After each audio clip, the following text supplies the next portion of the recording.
입니다. 함께 기도할까요? 아버지 하나님, 오늘도 언약의 말씀을 들고 단 위에 섰습니다. 주님, 이것은 하나님의 아버지께서 예수님을 통해서 우리에게 주신 유언입니다. 우리는 이 유언을 지키는 자가 될 것을 말씀을 통해서 결단합니다.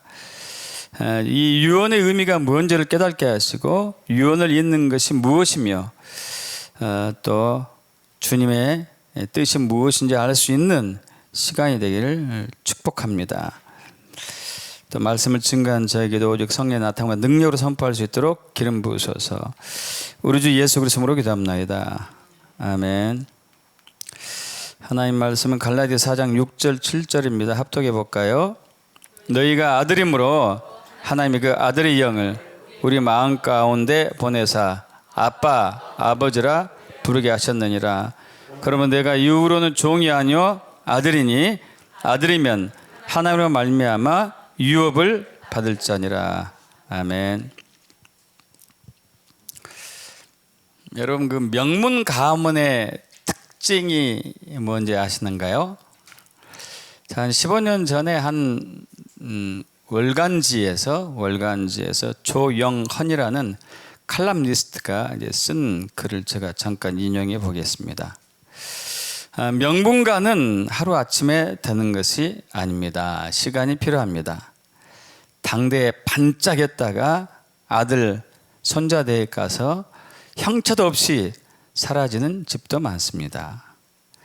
명분가는 역사가 필요합니다. 검증하는데 많은 시간이 걸리기 때문입니다. 어느 정도의 검증 기간이 필요할까요? 필자가 보기에는 최소한 100년이 지나야 된다고 합니다. 100년이면 할아버지, 아버지, 손자 3대가 한 바퀴 도는데 걸리는 시간이 될 것입니다. 이런 맥락에서 명문가는 역사가 오래된 집이고 역사가 오래되다 보니까 고택, 오래된 이제 집을 가지고 있는 경우가 많습니다. 일단 어느 집안이 역사가 있는 수백 년 된 고택을 보유하고 있다면 그 집은 명문가입니다. 그러면서 이제 몇 가지를 얘기했어요. 고택이 있다는 것은 재력이 있음을 말해줍니다. 보통 고택이 이제 500평에서 1000평에다가 50에서 60칸 규모의 한옥을 보유하고 있는 것이 특징이라고 하더라고요. 둘째는 이런 고택은 과거에 아무나 소유할 수 있는 집이 아니었고 재력도 재력이지만 그 집안에서 선대에 유명한 인물들이 배출되어야지 가능했었던 일이다고 얘기하고 있습니다. 셋째는 이 고택이 있는 명문 가문의 자손들은 자존감이 높다. 자존감이. 거주하기가 편리한 아파트가 요즘 대세인데 고택은 굉장히 불편하거든요. 할 일도 많고. 그러면서도 전통 한옥을 고수하면서 산다는 것은 그 자존감, 명문 가문의 자존감이다. 네 번째는 풍부한 문화적인 전통이다. 집안의 족보에 대해서도 아주 해박하고 또 집안의 멧돼지 할아버지가 어느 시기에 무슨 벼슬을 지냈고 또 외가 쪽에 어떤 분이 무슨 일을 했었었고 이런 식으로 이제 문화적으로 전통이 있고 다섯째는 이건 좀 특이했어요. 신중하다.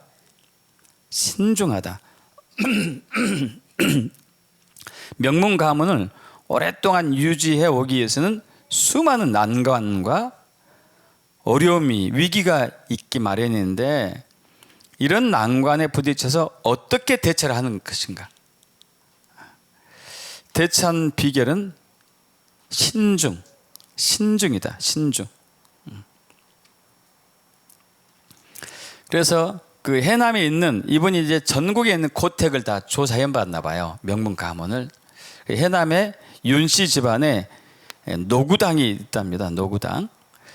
이 집 후손은 이제 15년 전이니까 돌아가셨을 것 같은데 지금은 그 당시 70대 중반이었거든요. 온건한 인상을 풍기면서도 어떤 일을 결정할 때는 굉장히 신중하고 500년 집안을 유지해온 경륜이 딱 풍기는 것을 느꼈고, 그러면서 무슨 말을 하든지 극단적인 언어를 삼가한다. 무슨 얘기냐면 어떤 사람이 자기를 해코지했다. 그럼 저는 나쁜 놈이네, 나쁜 놈이란 말을 안 한대. 아, 나 섭섭하네. 이 정도로 끝난대요. 이 정도로. 이 집안인가 모르겠지만은 그 6.25 때 돼가지고 북괴군들이 쳐들어와 가지고 이제 남침해서 그들이 이제 앞잡이를 만들어냈잖아요. 특히 이제 못 사는 아이 사람들 부추겨 가지고 잘 사는 사람들 막 죽이고 그랬잖아요.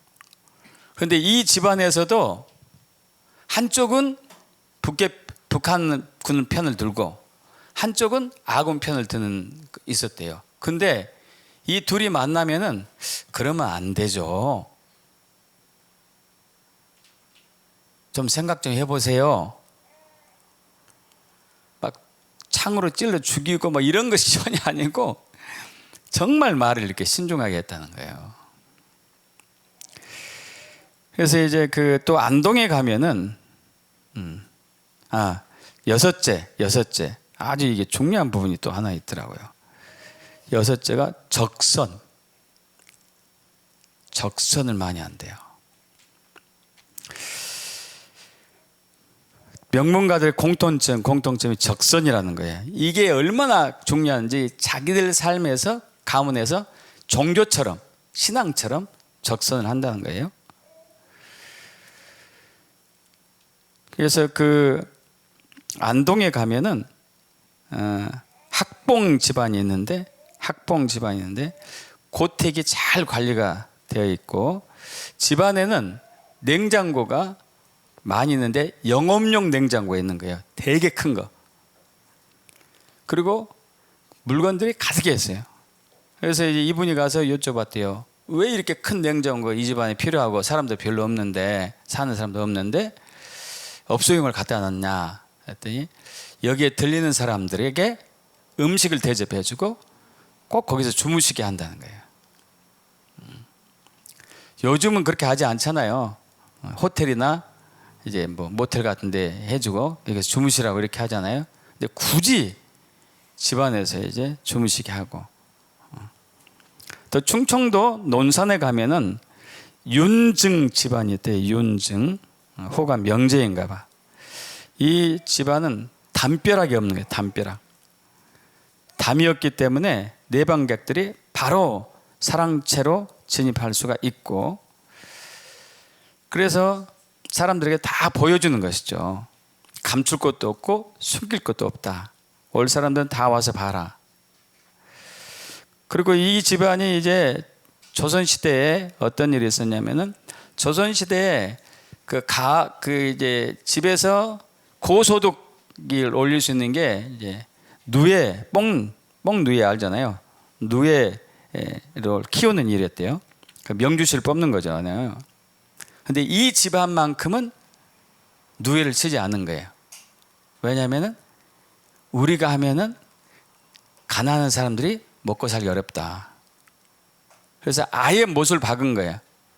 우리 집안은 대대로 누에를 쳐서는 안 된다. 가난한 사람들을 돌봐줘야 된다. 이게 명문 가문의 이제 특징이라고 얘기하는 거예요. 그래서 명문가 집안 사람들 하나 행동에 절제가 내포되어 있고, 절제 중 하면서도 온화함이 있고 신중함이 있고, 절제가 자연스럽게 배어 있기 때문에 과소비하거나 낭비하지도 않고, 그리고 예절이 바르고, 그리고 이제 여기에는 있지 않지만은 그 명문 가문의 특징 중에 또 하나는 가문의 정신이 있는 것 같아요. 가문의 정신. 그래서 그 가문의 정신이 가훈으로 내려오죠. 가훈. 여러분의 집안에 가훈이 있습니까? 가훈이 없다면 아쉽게도 명문은 아직 아닙니다. 그래서 정직한 생활, 화목한 생활, 검소한 생활, 굳은 심년, 강한 의지, 생각하는 사람, 실천하는 사람, 부지런하고 검소하게 살자, 서로 사랑하며 슬기롭게 살자, 큰 뜻을 품고 살자. 그래서 그 집안에 내려오는 그 정신들이 그 집안의 가훈이 되면서 그것을 이어가는 집안이 명문 집안이겠죠. 저도 어렸을 때 우리 집에 그 이제 학교에서 가훈이 뭐냐고 한번 물었더라고요. 너희 집에 가훈이 있느냐? 그래서 우리 집에 가훈을 찾아봤어요. 없더라고요. 그럼 무엇을 가훈으로 정해야 되나 막 고민하는데 제일 많이 들은 얘기가 있어요. 그게 우리의 가훈이 될 수 있겠다. 저희 아버지가 제일 많이 하는 말이 있습니다. 저희 아버님께 저를 포함한 자녀들이 가서 아빠 이거 어떻게 해야 돼요? 아버지 어떻게 해야 돼요? 그래.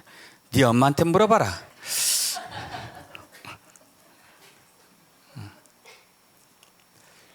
제가 이제 결혼하고 난 이후에도 엄마한테 물어봤어요. 이게 유업으로 되면 안 되는 게. 여러분들은 명문 가문이 되기를 원하십니까? 명문 가문이 되었을 때 후손에게 뭘 유업으로 주기를 원하십니까? 여러분 놀라운 것은 하나님도 유업이 있어요. 믿습니까? 하나님도 유업이 있어요. 이거 갑자기 또 말을 안 듣네.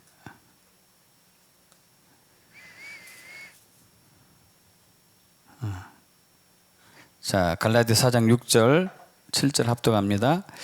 그러나 너희가 아들이므로 하나님이 그 아들의 영을 우리 마음 가운데 보내사 아빠 아버지라 부르게 하셨느니라. 그럼 내가 이후로는 종이 아니요 아들이니 아들이면 하나님으로 말미암아 유업을 받을 자니라. 여러분 우리는 하나님의 아들로서 하나님의 유업을 받을 사람으로 하나님이 부르셨어요. 하나님 아버지는 하나님의 유업을 아버지이신 하나님의 유업을 아들이 이어주기를 원한다는 얘기예요. 이것은 우리를 구원하신 것 넘어서 훨씬 놀라운 일입니다. 그래서 우리에게 하나님을 예수님께서 소개할 때 아버지 하나님이라고 했어요. 그래서 주기도문 할 때 너희는 이렇게 기도하라. 첫 번째가 뭐예요? 하늘에 계신 우리 아버지요. 여러분 예수님 당시 유대교회에서는 하나님을 아버지라고 부른다면은 이건 하나님의 거룩한 이름을 욕되게 하는 거라 해가지고 신성모독죄가 있었어요. 있을 수가 없었어요. 기독교 외에는 어떤 종교도 신을 아버지라고 부르지 않습니다. 어떤 종교도. 기독교면 유일하게 하나님을 아버지라고 해요. 아예 못을 박았어요. 하나님, 하늘에 계신 우리 아버지요. 하늘에 계신 우리 아버지요. 그래서 예수님께서 툭 하면은 나의 아버지 하나님을 얘기하니까 당시 예수님 시대의 종교 지도자들은 예수님을 죽이고 싶었어요. 바로 그게 이제 요한복음 5장의 얘기거든요. 5장. 말씀의 배경은 이러하죠. 요한복음 5장에서 베데스다 연못가에 1년에 한 번씩 그 연못에 물이 동할 때 그건 천사가 왔다는 증거인데 그때마다 어떤 질병을 가진 자도 병이 다 낫는 전승이 있었고 실질적으로 그런 일이 일어났었고요. 그래서 그때 예수님이 그곳을 지나가게 됐는데 38년 동안 누워있는 환자를 발견한 것이죠. 그래서 그 환자에게 물어보죠. 그 들것에 누워 있는 그 환자에게 죄송합니다. 내가 낫고자 하느냐 물어봐요. 근데 낫고자 하는데 그 사람은 낫기를 원했는데 자기는 누워 있기 때문에 물이 움직일 때를 기다려서 들어가려고 하지만은 먼저 자기보다 들어간 사람이 있어서 자기는 항상 뒤처졌었죠. 그래서 누구신지 모르겠지만은 내가 들어가기 전에 사람들이 먼저 들어갑니다. 낫기를 원한다는 얘기겠죠. 예수님께서 너의 들 것을 들고 가라 하고 얘기하죠. 이야, 이 말에 순종한 이 사람이 대단한 것 같아요. 한 번도 일어서 본 적이 없는 사람이 일어나서 들 것을 들고 가라고 명령했을 때 그냥 일어나서 진짜로 가버린 거예요. 엄청난 놀라운 일이 일어났죠. 그리고 이것을 이제 들 것을 들고 가는 것을 본 바리새인들이 종교 지도자에 있었습니다. 들 것을 들고 가는 것은 당시 율법에서는 안 됐어요. 왜냐하면 안식일날 일을 하기 때문에. 그 고침 받은 날이 안식일이었거든요. 그래서 누가 이렇게 했느냐? 너 왜 안식일인데 들 것을 들고 가느냐고 물으니까 나를 낫게 한 그 사람이 이렇게 하라고 했다 얘기하죠. 그 사람이 누구냐? 예수님이시다. 그리고 예수님 만났어요. 그래서 이제 예수님이 안식일에 병자를 치유하는 일을 하니까 저들이 더 화가 난 거죠. 예수를 박해하니까 17절에 이렇게 얘기해요. 17절 합독합니다. 예수께서 그들에게 이르시되 내 아버지께서 이제까지 일하시니 나도 일한다 하시매. 예수님은 하나님이 말씀하셨기 때문에 안식일은 유대인들이 일을 하지 말라는 율법에 매여 있는 안식일임에도 불구하고 그 병자를 치유한 것이죠. 그러자 유대인들이 이로 말미암아 예수를 더욱 죽이고자 한 거예요. 더욱 죽이고자. 이는 안식일을 범할 뿐 아니라 하나님을 자기 친아버지라고 그래요. 친아버지.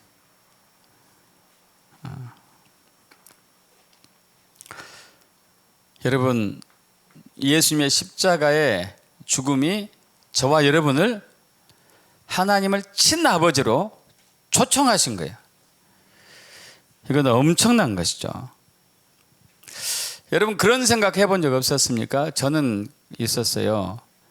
내가 정말 명문 가문의 자녀로 태어났으면 얼마나 좋았을까? 이런 생각도 해보고 나는 고아로 태어났으면 얼마나 좋았을까?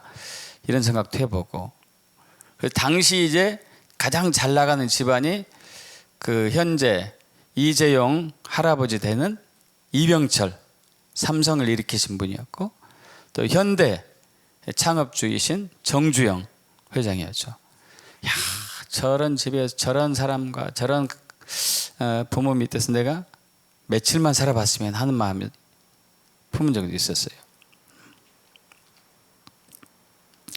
여러분 그런데 아버지 하나님의 아들이 되어서 하나님의 아들이 되어서 유업을 잇는다는 것은 얼마나 큰 영광일까요? 명문 가문에 태어난 것을 우리가 금수저 물고 태어났다고 그랬잖아요. 금수저 물고. 아버지 하나님이 내 아버지인데 우리는 무슨 수저를 물고 있다. 여러분 지금 무슨 수저를 물고 있습니까? 뭐 이건 다이아몬드보다 더한 수저가 되겠죠. 그러지 않습니까? 하나님이 우리 아버지신데 하나님은 어떤 분이시죠? 그건 전지전능하신 분이잖아요. 모든 걸 아시고 모든 걸 다 하실 수 있는 분이시고 무소부재하신 분이고 무소부재는 어디에도 계시고 우리 안에도 계시고 우주 만물 어디에도 계시고 보이는 세계 보이지 않는 세계 어디에도 계시고 삼위일체 하나님 성부 하나님 성자 예수님 성령 하나님 세 위격이지만 한 분이신 이게 정말 이해하기 힘든 부분인데 그리고 그분은 인격적인 분이에요. 인격적인 분이라는 얘기는 저와 여러분처럼 같은 인격을 지닌, 감정을 지니신 분. 그래서 저는 예수님이 이 땅에 오신 목적 중에 하나는 하나님이 어떤 분인가를, 하나님이 우리처럼 감정을 지니고 있다, 인격적인 분이라는 것을 알려주기 위해서 이 땅에 오셨다고 믿어요. 그분은 생명의 근원이시죠. 할렐루야. 유일하신 하나님이시고 변함이 없으시고 거룩하시고 의로우신 분이시고 사랑과 자비와 긍휼과 은혜가 넘치는 선하신 분이시고 진실을 말하시고 절대 거짓이 없으신 시건치 않으신 분이고 공평과 공의의 정의의 하나님이시고 입법자이시며 재판관이시고 우리의 구원자 되시고 또 만물을 창조하신 분이시고 만물을 주관하시고 섭리하신 분이시고 만왕의 왕이시고 만주의 주이신 분, 이분이 저와 여러분의 아버지가 되셔요. 아빠가 되시네요. 아빠. 할렐루야. 그리고 하나님은 우리 아버지로서 아버지의 하나님의 유업을 잇기를 원하십니다. 아버지 하나님의 유업을 잇기를 원하셔요.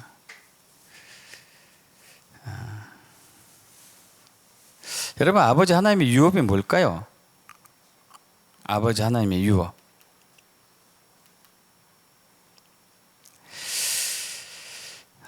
아버지 하나님의 유업은 정확한 표현은요, 하나님 나라의 유업이에요. 하나님 나라의 유업. 오늘따라 자꾸 이게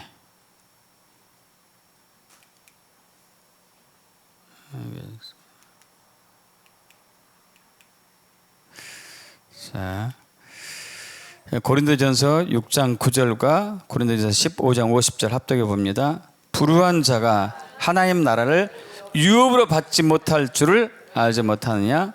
형제들아, 내가 이것을 말하노니 혈과 육은 하나님 나라를 이어받을 수 없고 또한 썩는 것은 썩지 않은 것을 유업으로 받지 못하느니라.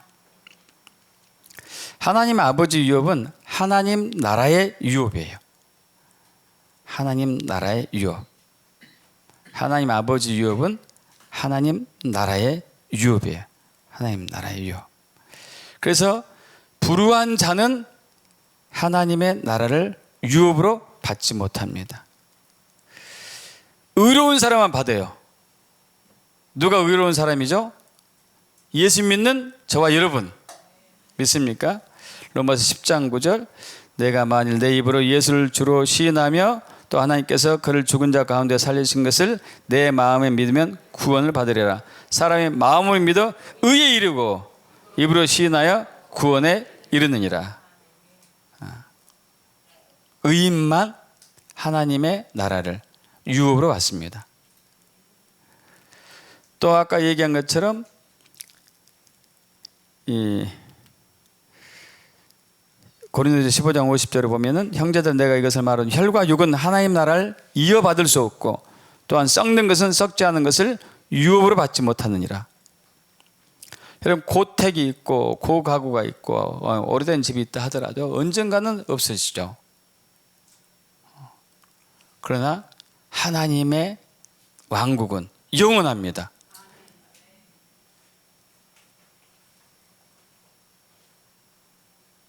그리고 이것을 받는 사람은 영적인 사람만 받아요. 영적인 사람만. 할렐루야. 갈라디아서 4장 6절과 7절과 에베소 1장 5절, 너희가 아들임으로 하나님이 그 아들의 영을 우리 마음 가운데 보내사 아빠, 아버지라 부르게 하셨느니라. 그럼 내가 이후로는 종이 아니요 아들이니 아들이면 하나님으로 말미암아 유업을 받을 자니라. 그 기쁘신 뜻대로 우리를 예정하사 예수 그리스도로 말미암아 자기의 아들들이 되게 하셨으니, 우리를 아들 삼고자 아들의 영을 보내셨어요.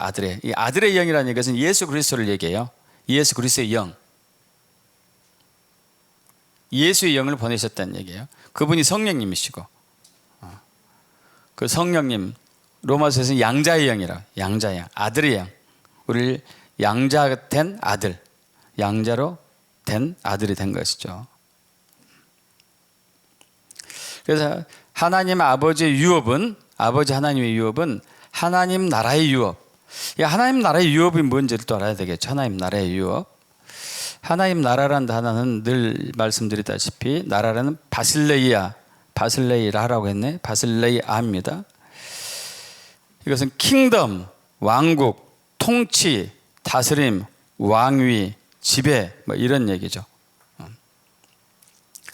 그래서 하나님의 왕국의 유업, 하나님 아버지의 유업, 하나님의 나라의 유업, 하나님의 왕국의 유업은 하나님은 만왕의 왕이시고 만주해 주시고 모든 만물을 섭리하시고 주관하셔서 통치하신 분이신데 그 통치권을 우리에게 주셨다는 얘기예요.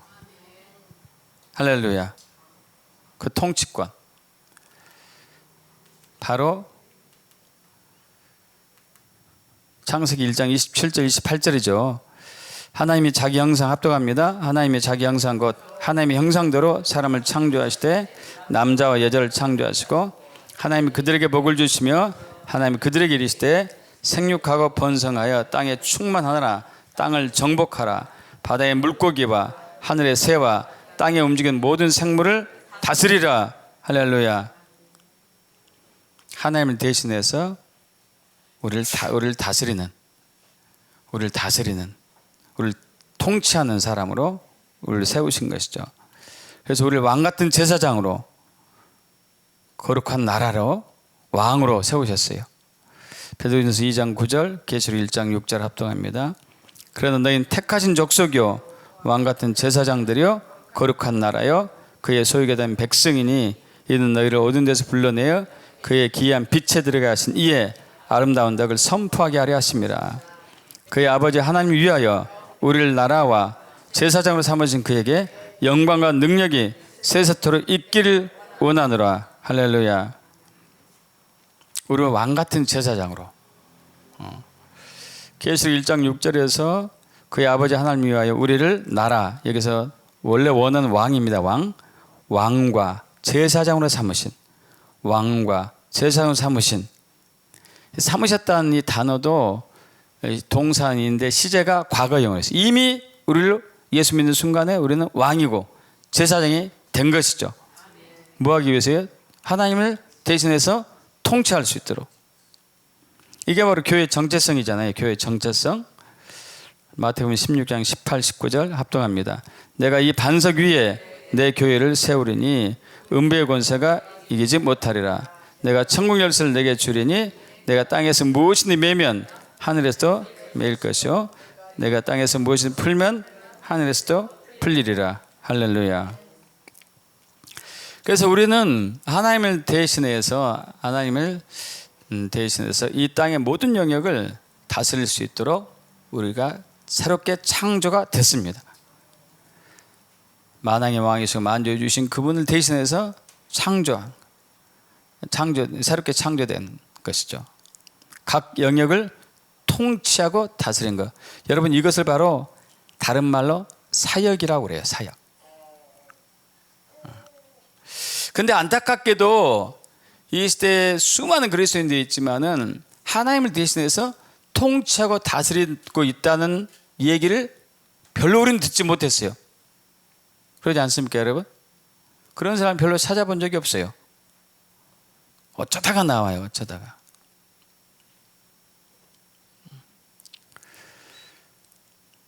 노예 해방에 앞장선 아브라함 링컨 같은 경우도 하나님을 대신해서 통치를 하면서 노예를 자유케 했던 하나님의 선하신 일에 순종했던 분이라고 볼 수 있겠죠.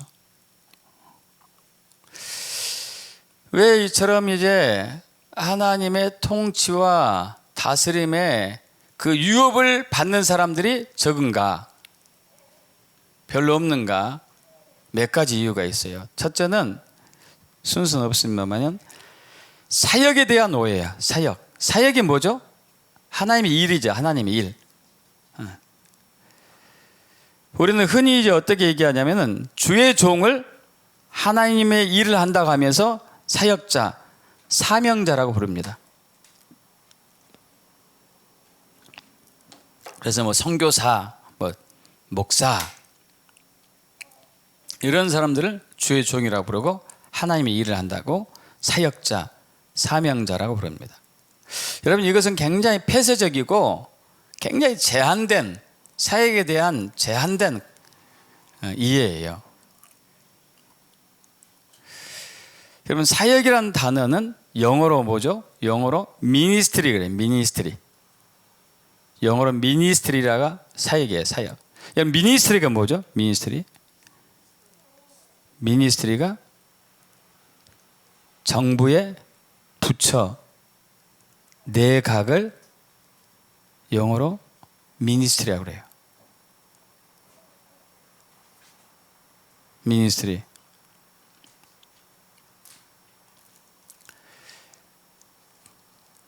예를 들면은 현재 우리나라는 상권 분립이 되어 있죠. 입법부, 사법부, 행정부. 행정부의 대표는 우리 대통령이시고 윤석열 대통령. 그 밑에 각 부서가 있어요. 각 부서.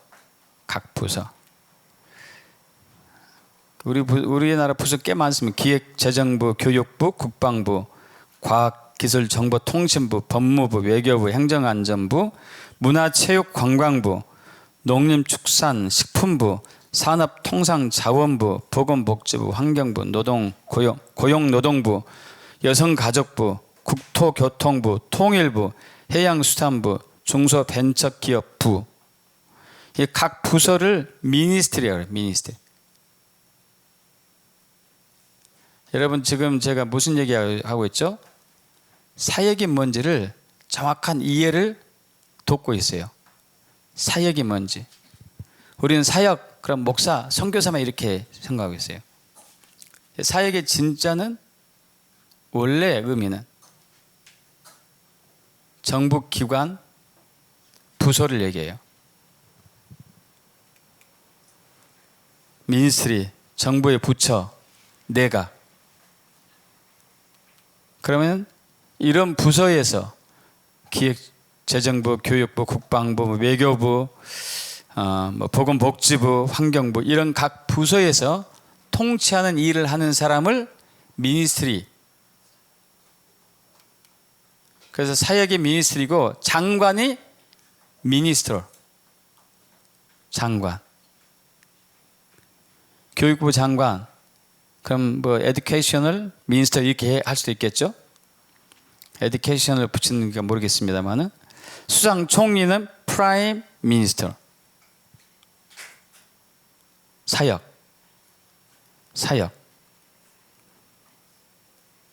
그러니까 한마디로 미니스트리 뭐예요?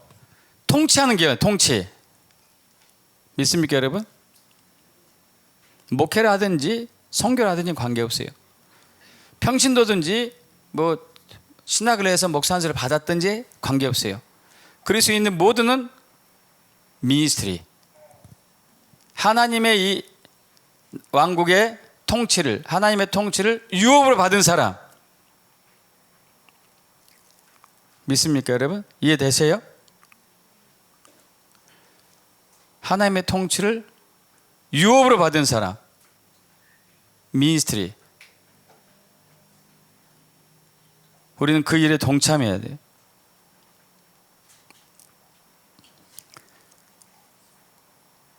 그래서 우리는 사역에 대한 오해를 좀 풀어내야 돼요. 목사 안수 받은 선교사나 목회자를 사역자라고만 부르면 안 돼요. 모든 사람이 다 사역자고 예수 믿는 모든 사람은 사역자야. 왜? 하나님의 아버지의 유업을 물려받았기 때문에, 하나님의 왕국 통치를 유업으로 물려받았기 때문에. 근데 그 사역은 단지 목회하고 선교하는 것뿐만 아니고 그것은 일부분이고 통치를 해야 돼. 통치. 할렐루야. 장관이 돼야지 꼭 통치를 한다는 얘기는 아니고, 우리는 어떤 영역에서든지 어떤 부분에서든지 내가 처한 곳에서 통치를 해야 돼요. 가정이면 가정을 통치해야 되고,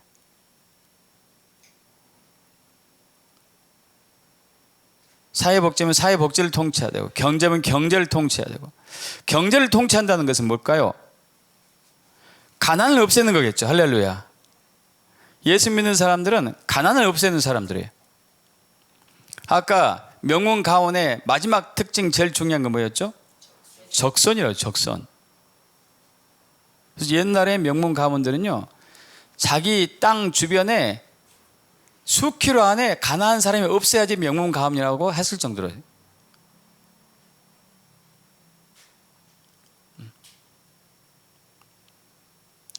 보건복지부 장관 아니더라도 우리는 질병을 정복하고 통치하는 사람이 돼야 돼. 할렐루야.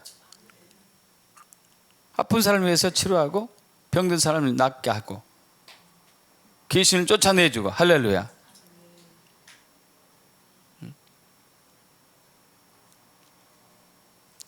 우리는 교육부 장관이 아니더라도 진리가 뭔지를 정확히 제시하는 교육의 통치를 갖고 있는 사람인 거예요. 믿습니까, 여러분? 진리가 뭔지를 정확히 제시해야죠.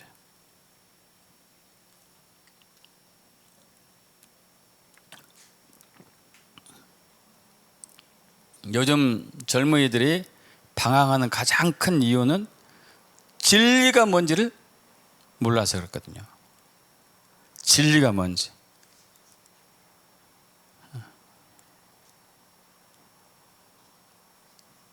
진리를 모르면요, 방황할 수밖에 없어요.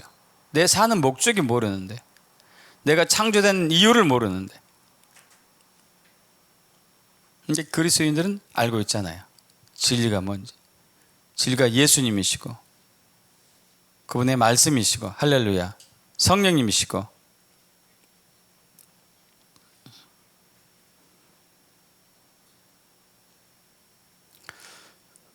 우리가 방송통신에 관련된 그런 장관은 아니다 할지라도,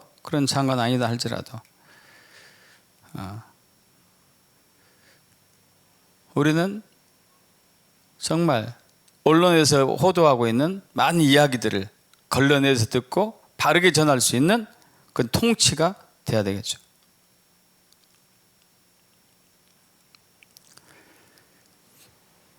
우리는 모든 영역에서 하나님을 대신해서 통치하셔야 돼요. 그게 하나님의 나라의 유업이고 하나님의 아버지의 유업인 것이죠. 그래서 결론적으로는 하나님을 나타내야 돼요. 그렇게 해가지고. 다시 한번 베드로전서 2장 9절 합독합니다. 그러나 너희는 택하신 족속이요 왕같은 제사장들이요 거룩한 나라요 그의 소유가 된 백성이니 이는 너희를 어두운 데서 불러내어 그의 귀한 빛에 들어가시니 아름다운 덕을 선포하게 하려 하십니다. 하나님을 나타내기 위해서, 하나님이 얼마나 선하신 분인가를 나타내기 위해서, 하나님이 얼마나 능력이 있으면 나타내기 위해서 우리를 왕같은 제자로 세우셨단 말이에요. 그래서 하나님 대신해서 통치하는 거죠. 질병을 쫓아냈어요. 하나님의 능력으로 쫓아낸 거죠. 가난을 쫓아냈어요. 하나님 능력으로 쫓아낸 거죠.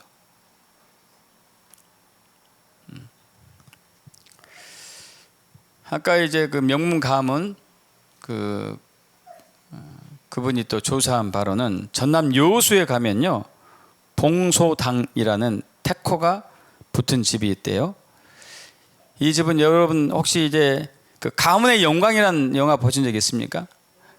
가문의 영광에 나왔던 집이 이제 이 집이에요.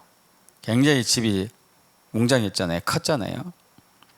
이 영광 김씨인데, 영광 김씨, 이 집은 옛날에, 지금은 어떤가 모르겠죠. 100년 동안 여수에서 가장 큰 부잣집이었어요. 일제시대는 이 집안의 사촌 형제 28명이 모두 일본 유학을 갔다 왔어요. 어마어마하게 부자였죠. 지금도 여수에서 제일 부자라고 나왔네요. 그리고 여러분 여수는요 6.25 전쟁 직전에 여순 반란 사건 아시죠? 여순 반란 사건. 공산당들이 밤에 쳐들어와서 양반들을 괴롭히고 막 힘들게 했잖아요. 그리고 낮에는 국군들이 지나가고 경찰 들어오고 밤에는 공산당이 오고 폭동이 일어났던 곳이죠. 그러면 여러분 한번 생각해 보세요. 여수에서 가장 재력이 큰 집안이에요. 이 집안이 피해를 받았을까요? 피해를 받지 않았을까요? 당연히 받았겠죠. 그러나 이 집은 안 받았어요. 왜 그랬을까요? 적선을 어마어마하게 과거에 해왔기 때문에. 어느 집도 건들지 않았어요. 어느 공산당도 건들지 않았었고, 뭐 악어는 당연히 건들지 않았겠지만, 그 공산당들도 차마 이 집은 괴롭힐 수가 없었어요. 왜냐하면 돈을 너무 많이 받았기 때문에.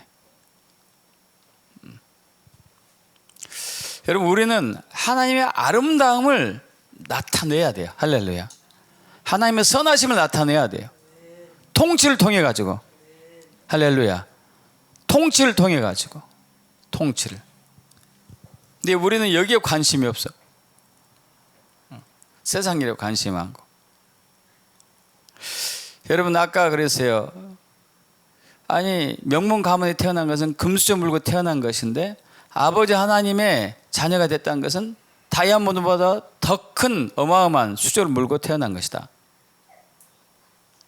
그럼 거기에 우리가 올인해야 되거든, 올인. 그러지 않을까요?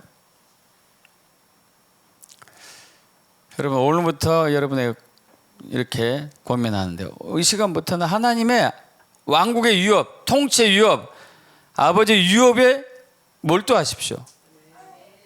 그것이 최고 아니겠어요, 최고? 여러분 가문의 유업이 얼마나인지 모르겠어요.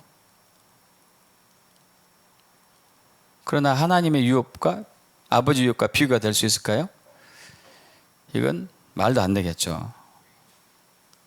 그래서 여러분 통치자가 돼야 되는데, 그러려면은 가장 중요한 것 중에 하나가 있어요. 이미 우리는 하나님의 아들로 내정을 받았는데 통치하려면은 뭐가 있어야 되느냐? 할렐루야. 말씀이죠. 스가랴 3장 7절 합독합니다.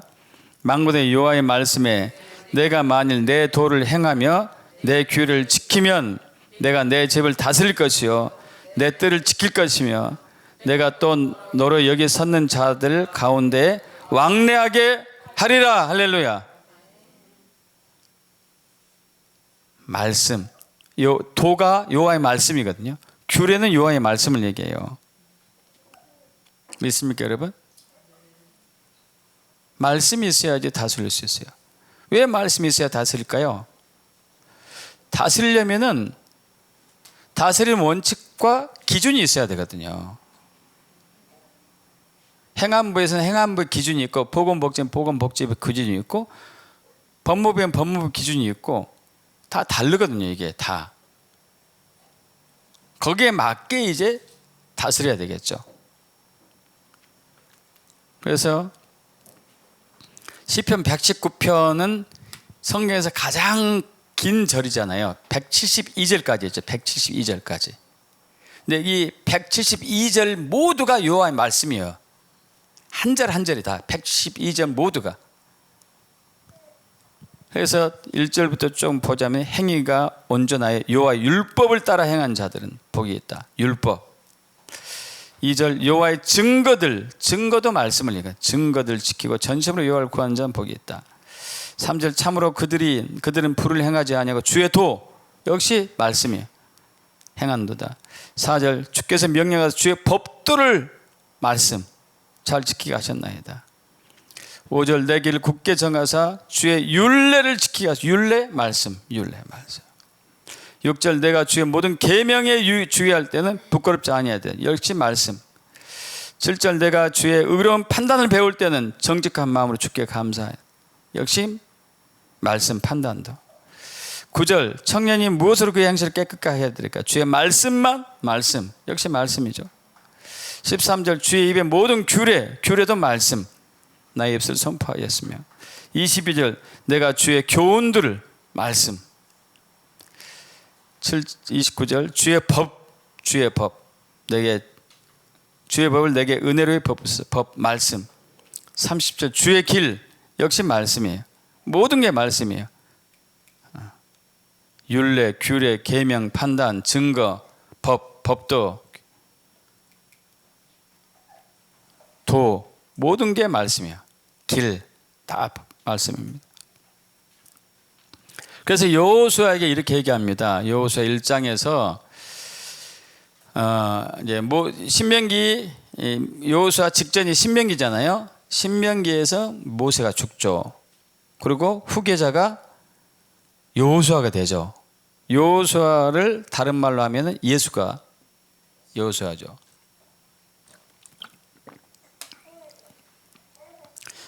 그래서 이제 말씀합니다. 내 종 모세가 죽었으니 이제 너는 이 모든 이스라엘 몇백만 명이죠.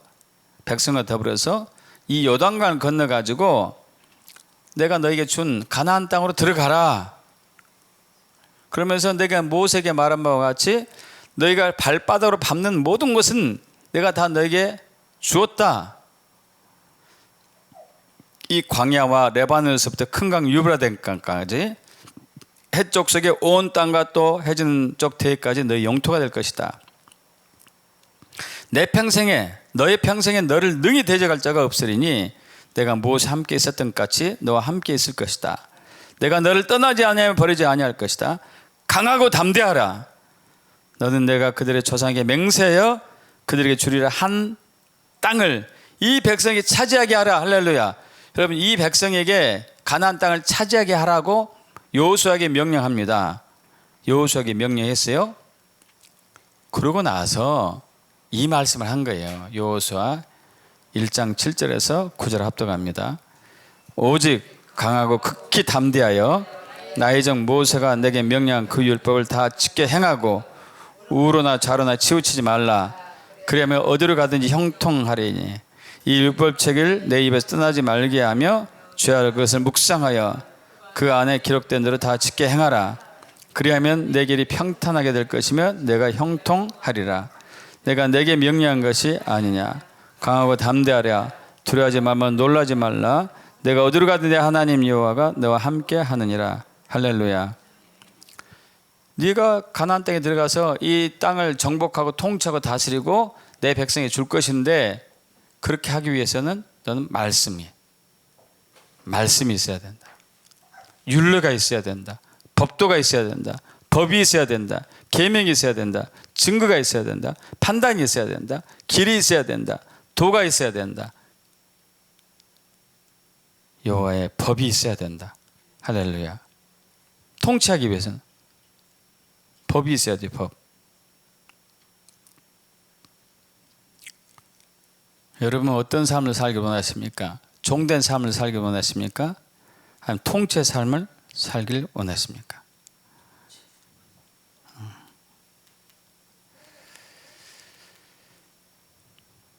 그래서 하나님 아버지께서는 우리에게 유업을 주셨는데 바로 하나님 왕국을 유업으로 주셨어요. 통치를 주셨어요. 통치. 할렐루야. 갈라디아서 4장 6절 7절 다시 한번 합독합니다. 너희가 아들임으로 하나님의 그 아들의 영을 우리 마음 가운데 보내사 아빠 아버지라 부르게 하셨느니라. 그러므로 내가 이후로는 종이 아니요 아들이니 아들이면 하나님의 말미암아 유업을 받을 자 아니라. 할렐루야.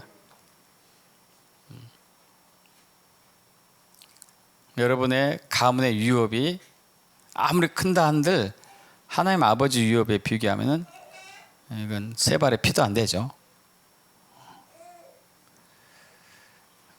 세 발의 피가 뭔지는 알죠. 세 발에 상처가 났는데 피가 나면 얼마나 나오겠어요.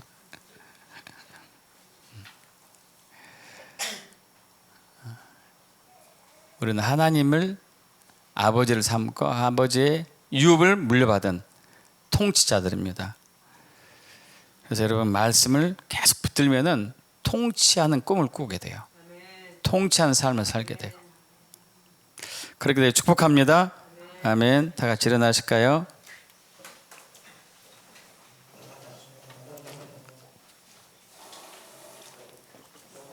자, 눈 감으시고.